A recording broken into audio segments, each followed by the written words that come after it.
Ça y est, c'est parti. Nous sommes le jeudi 15 décembre, il est 14 h et nous quittons le port de Santa Cruz de Tenerife. Nous faisons une sortie de port avec des rafales à 25 nœuds. On décide alors de poser 2 riz dans la grand voile et une fois fait, le vent est tombé sous le relief de l'île.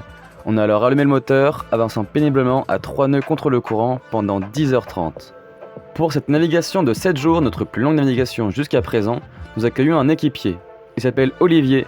Et si vous nous trouvez un air de ressemblance, vous avez bien raison. C'est mon père qui nous accompagne des Canaries au Cap-Vert. La présence d'Olivier nous apporte quelques avantages. Déjà, nous pouvons nous reposer 6 heures avant de prendre notre quart de veille durant 3 heures, ce qui n'est pas négligeable. Aussi, à 3 sur le Silbo, l'ambiance est différente, avec une dynamique de groupe joviale, même si bien fatigué.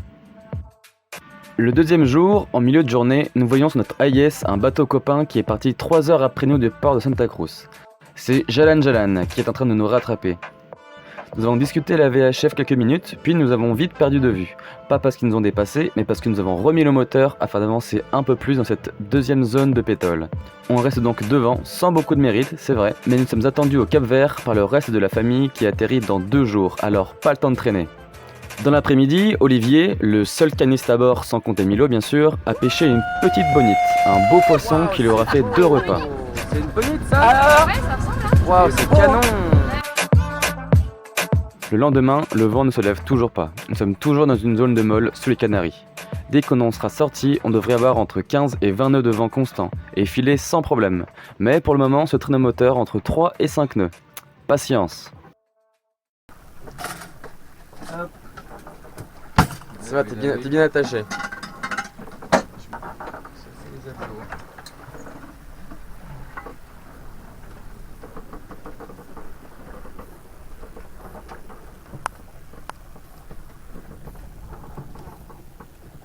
Enfin, le vent commence à souffler. Nous ouvrons alors le foc, on avance à 6 nœuds au bon plein. Notre voile d'avant est insolente de 27 mètres carrés. Vous l'avez peut-être vu précédemment, notre génois nous a lâché entre La Gomera et Tenerife. C'est donc nos amis du bateau Suzanne qui nous apportent notre nouveau génois au Cap-Vert dans quelques jours. D'ici là, c'est avec cette voile pas du tout conçue pour ce genre d'allure que nous avançons. Au bout de 50 heures, nous avançons à 6 nœuds au travers. Le vent devrait encore tourner et passer un peu plus arrière. Nous commençons à bien gérer notre rythme, l'enchaînement des phases entre le repos et la veille. Ça change la vie d'avoir de pouvoir rester au lit 6 heures. Ouais. Comment était ta première nuit? J'ai vomi 2 fois. Tu as vomi 2 fois, oui. Dans mon cœur. C'est la première fois que tu vomis sur le bateau? C'est la première fois que je vomis en mer. Et voilà. Et puis j'ai dormi quand même. T'as réussi à dormir, c'est bien ça? La deuxième fois, ouais. Milo, quant à lui, va plutôt bien, il se comporte beaucoup mieux que d'habitude. Il mange et boit normalement, il miaule quand même un peu la nuit et sort dans le cockpit, une façon pour lui d'évacuer son surplus d'énergie. Cette nuit, 2 petits événements étranges. D'abord, pendant mon quart, je remarque un bateau sur l'AIS, nommé Patience. Il avance à une vitesse de 1 à 2 nœuds. Il passe à 2000 de nous, mais impossible de l'observer, pas de visuel et pas de feu de route. Puis, sur la fin du quart de Marie, c'est un autre bateau qui apparaît sur l'AIS, Océan d'Aventure, qui suit le même cap que nous mais avec une vitesse lui aussi de 1 à 1,5 nœuds. Impossible de le repérer, nous avançons toujours à 6 nœuds, au travers et intrigués. Salut toi! Salut toi! Ça va bien? Comment il va le gros plan au matin? Bon petit déj? Le gros plan du matin. Après une nuit blanche. C'était notre 3e nuit. Ah On n'est pas encore prêt à faire des longues nuits là. Ah bon? Ce n'est pas la 12e? 3e nuit blanche. La 8e. La 8e nuit blanche. 4e jour, place à la lassitude. La nuit était un peu sportive, heureusement ça s'est adouci dans la matinée. On avance toujours à 6 nœuds, on devrait être dans les temps pour retrouver la famille et profiter des fêtes de Noël tous ensemble. Alors nous, pour pas nous ennuyer, on fait des mots croisés. Moi je fais le ménage. La navigation hauturière et ses plaisirs. Farniente, lecture, pêche, mais aussi se laver à l'eau de mer. Et aujourd'hui c'est Marie qui se prend des seaux d'eau dans la tronche, bien frais pour elle et bien marrant pour nous. Nous avons encore doublé 2 autres embarcations lentes aujourd'hui. Nous sommes passés tout près, mais nous ne les avons seulement vues sur l'AIS. J'ai pensé à des avirons, c'est cohérent avec la vitesse et le fait qu'on ne les voit pas à l'horizon, vu que ce sont des bateaux très bas sur l'eau. D'autant plus qu'on sait qu'une traversée de l'Atlantique à la rame est partie début décembre depuis La Gomera. La mer est calme et douce, depuis 24 heures, le vent s'est atténué. Pour le moment, c'est une belle navigation. Nous avons fait la moitié, il reste donc 398 milles nautiques. Nous avons demandé la météo à notre ami Bruno grâce à notre petit téléphone satellite. 13 à 19 nœuds au portant jusqu'à l'arrivée. C'est parfait. Tu manges quoi toi? Oh waouh! Oh waouh! Un indice. Un gâteau à la fruits jaunes. Fini par un E. D'ailleurs, ça a remplacé les œufs à moitié. À moitié. Bon voilà cuistot. Bravo! J'en ai pas plein les dents. Ça va. Ça fait une tonne près quand même. T'es jaloux? Après ce délicieux gâteau chocolat banane, nous avons eu la visite de globicéphales et de grands dauphins qui sont venus sauter à l'étrave. Nous étions tous les trois en forme et très heureux de cette visite.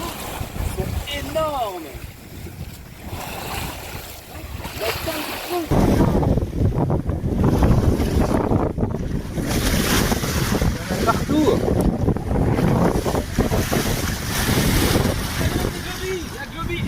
Oh là là, il y en a partout! Ah oui! Oh là là! Oh là là! Qu'est-ce que c'est là? Oh, il est partout!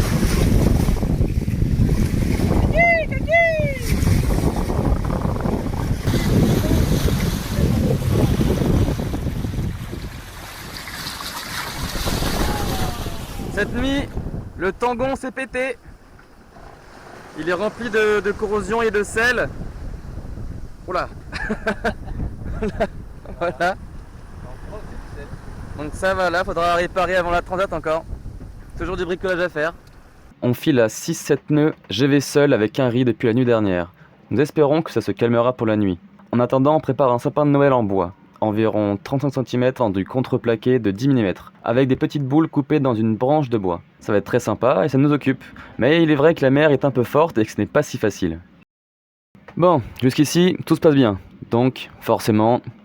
D'un coup, Boris sonne. Boris, c'est le pilote automatique. Son support de barre a tordu. Le padré a vite récupéré la barre et après 2 empannages involontaires, il reprend le bon cap. Sans pilote, c'est la galère, pour être poli. Alors vite, on réagit. Un peu de grey-tape, de la sangle et des colliers serrants, tout est bon pour que ça tienne. Au début, nous sommes assez peu confiants. Si le vent reste aussi fort, ça ne tiendra pas toute la nuit. Il va peut-être falloir barrer sur les 40 dernières heures. Du coup, on pose le 3e riz dans la GV, afin de diminuer la résistance dans la barre. Plus les voiles sont réduites et plus le bateau est souple à diriger. Après ça, on recontacte notre ami Bruno et il nous répond qu'effectivement les prévisions ont changé. Et on forcit, 20 à 25 nœuds. Ça se calmera un petit peu dans la nuit et ça reprendra en journée. Nous avons commencé à faire des quarts de 3 heures en binôme, au cas où Boris serait un souci, ce qui nous fait 1h30 de repos seulement. Salut Milo. Ouais, petit Mimi. Tu peux le faire avec moi, c'est cool ça.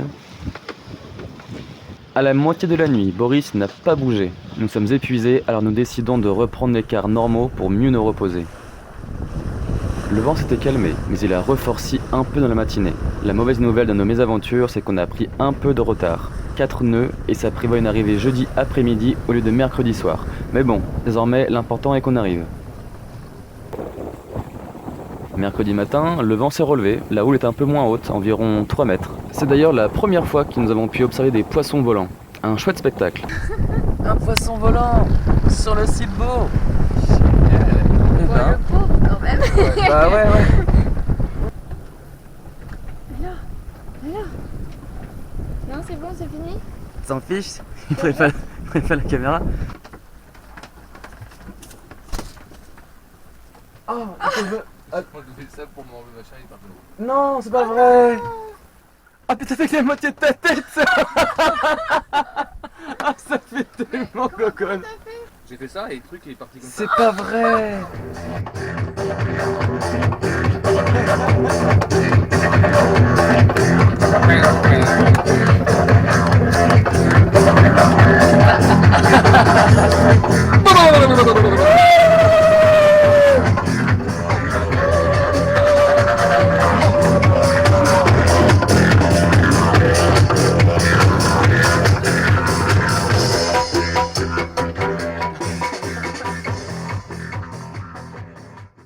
enfin, le lendemain midi, il ne reste plus qu'une dizaine de milles. Nous apercevons au loin la côte, deux petites montagnes qui ont surgi de la mer dans une brume de chaleur.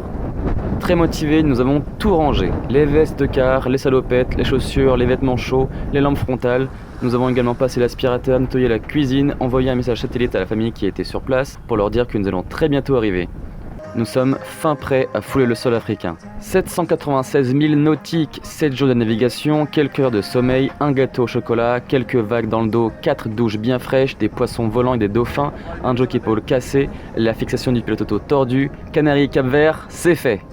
Allez, c'est parti, moteur, et on rentre dans la baie. Ça y est, on est enfin arrivé au Cap-Vert. Depuis quelques heures. Depuis quelques heures, en effet, maintenant il fait bien nuit. On est arrivé, je crois, il était 15-16 heures, c'est ça? Le temps qu'on mette l'ancre, il était 15h30. Ouais. Voilà, le temps qu'on mette l'ancre. Et ça y est, on est enfin au Cap-Vert, on est allé à terre, se déclarer auprès des douanes, de la police. On a eu le temps d'hisser notre guirlande de Noël. Ah, c'est trop la classe, quoi! Mon père a retrouvé le reste de la famille dans le sud de l'île. On les retrouve demain pour de nouvelles aventures à terre cette fois-ci. Et ensuite, ils vont venir ici, donc on sera à 6 sur le Silbo. Donc ça va être rigolo, ça. On est bien content d'être arrivé, d'avoir fait une bonne nave. C'était physique, Les 2 derniers jours ont été physiques. c'était assez physique, ouais. Mais on est super content d'être enfin arrivé. On a passé des bons moments tous les 3, tous les 4 avec Milo. C'était vraiment chouette. Ouais. Allez, ciao! Premier matin au mouillage du port nord-ouest de l'île de Salles. Une nuit agréable, même si je me suis réveillé en pleine nuit pour faire mon quart alors qu'il n'y a pas besoin. Je pense que j'ai été bien formaté là à me réveiller à une certaine heure. Donc voilà, c'est très beau, chaud, coloré. Les gens sont assez chaleureux. Il y a un bon accueil, c'est sympa. Là on a une énorme entreprise juste ici. Mais sinon en tout cas toute cette partie là c'est un village vraiment très coloré. Pour le coup là on est vraiment dépaysé quoi. On n'est plus en Europe, on n'est plus aux Canaries, il n'y a plus l'euro, il n'y a plus voilà quoi. Là on est en Afrique, donc c'est un beau dépaysement, c'est chouette. On est content d'être arrivé jusqu'ici. Sur la carte on voit qu'on a vraiment fait du chemin depuis La Rochelle. C'est vraiment très satisfaisant. Donc voilà, c'est un peu irréel pour l'instant parce que sur le moment les 7 jours de navigation c'était parfois un peu difficile, parfois en tout cas. Et là on se retrouve comme téléporté au mouillage. Et une fois que tu es arrivé en fait t'as pas l'impression d'avoir fait 7 jours de nave. T'as l'impression d'avoir fait un rêve un peu. J'ai l'impression d'avoir fait un rêve, d'avoir rêvé d'être en mer, d'être brassé, de ne pas dormir, d'avoir des bruits insupportables. De me réveiller à 23h, puis à 5h pour faire mes quarts, etc. Et t'arrives là, t'es toujours sur le bateau, t'es entouré de bateaux, donc ça t'apporte du concret, mais c'est quand même très brumeux tout ça, c'est très étrange. Et là le fait de bientôt retrouver ma famille ici, c'est pareil. Normalement ils sont censés être dans le froid en France chez eux et on va se retrouver ici sur une île au soleil, c'est génial. C'est vraiment génial. Donc voilà, là on va manger, on va essayer de trouver la laverie et retrouver ma famille. Et puis voilà, profiter maintenant et nous reposer encore un peu. Et puis voilà. Ciao!